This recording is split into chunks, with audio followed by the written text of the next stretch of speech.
fase de projeto ainda. Antecipação de quê? Dos riscos no ambiente de trabalho. Imagina que você está lá avaliando, você identificou na antecipação ruído. Lembrando que ruído é um assunto que o Marco gosta muito. Como que eu vou direcionar isso? Através de uma ferramenta simples, que a partir desse ano ela vai ficar um pouquinho mais complexa, que é análise preliminar de risco de higiene ocupacional.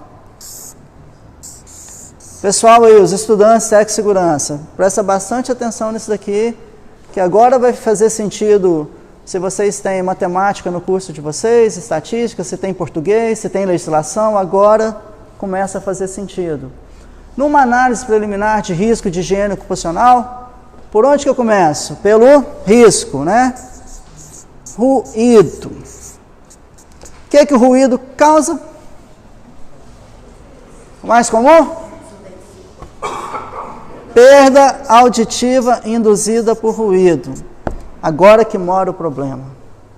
Se você coloca na sua análise preliminar de risco, ruído, e logo em seguida você já coloca que ele causa perda auditiva induzida por ruído, é tudo que um advogado trabalhista ou um perito que não é parcial ou que não é imparcial quer. Por quê? Se você escreve isso, pressupõe que a própria empresa já está assumindo o risco. Ok? Ah, Thiago, então como que é? Eu não posso escrever lá que o ruído causa perda auditiva? Dessa maneira, como eu estou falando, eu não aconselho. O que você teria que colocar lá? Ó? Se exposto, sem proteção adequada, por um período considerável de tempo, a valores acima do valor de referência ocupacional que corresponde a 100% de dose, poderá causar perda auditiva. Vira a diferença? Pode causar? Pode. Vai causar? Depende. Sacaram essa daí? Gente, português. Vocês têm que ser excelente em português, quem é profissional da área de saúde e segurança do trabalho, para não incorrer nessas situações aqui. Ok? Daqui a pouco a gente vai chegar no EPI, que é a mesma coisa. Ruído. O que ele pode causar? Perda auditiva induzida por ruído. Beleza. Como que a gente vai definir isso daqui mais? Aí a gente tem que meio que uma tabelinha nos programas de higiene ocupacional. Ruído. Qual que seria a fonte? Pode ter várias fontes. Pode ser o quê? O britador. Ok? Qual que é a trajetória?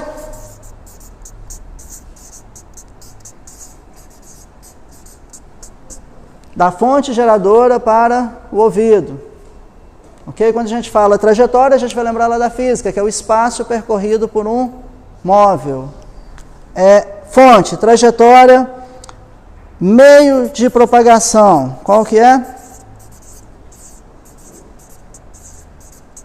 Qual que seria aí, gente? O ar. Ok? O que é importante a gente colocar? Medidas... O quê?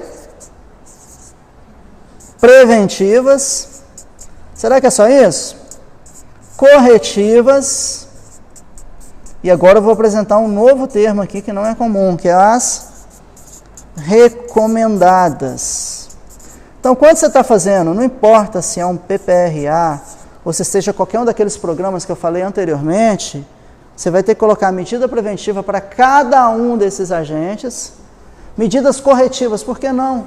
O agente está lá, já está acontecendo, está fazendo alguma coisa? Não, então parte para o corretivo. E medidas recomendadas. O que poderia ser uma medida recomendada dentro de um PGR? Gente, toda vez que eu falar PGR, por enquanto eu estou falando do Programa de Gerenciamento de Risco da NR22. Tá? Medidas recomendadas, o que poderia ser? Implementar um PCA, implementar um PPR, realizar treinamento. Então, uma etapa básica de análise preliminar de risco de higiene ocupacional, você teria o agente, a fonte, a trajetória, meio de propagação, medidas preventivas ou corretivas recomendadas, e o PPRA, ele fala em possíveis danos a quê? À saúde. E é aqui que vocês vão ter que tomar cuidado com a maneira como que escreve, porque a gente está falando de coisa potencial, não uma coisa real. Tanto é que se fosse preto no branco, não haveria suscetibilidade individual. Tem pessoas que vão ter perda auditiva a nível de ruído abaixo de 80 decibéis. Vai ter isso? Vai, que é a suscetibilidade individual. Então, na hora de escrever dos possíveis danos à saúde, vocês têm que entender que é potencial e que dependendo da maneira como você escrever, você vai estar dando um tiro no pé de metralhadora. Se você pega um advogado trabalhista que está com foco ou um perito que não seja imparcial.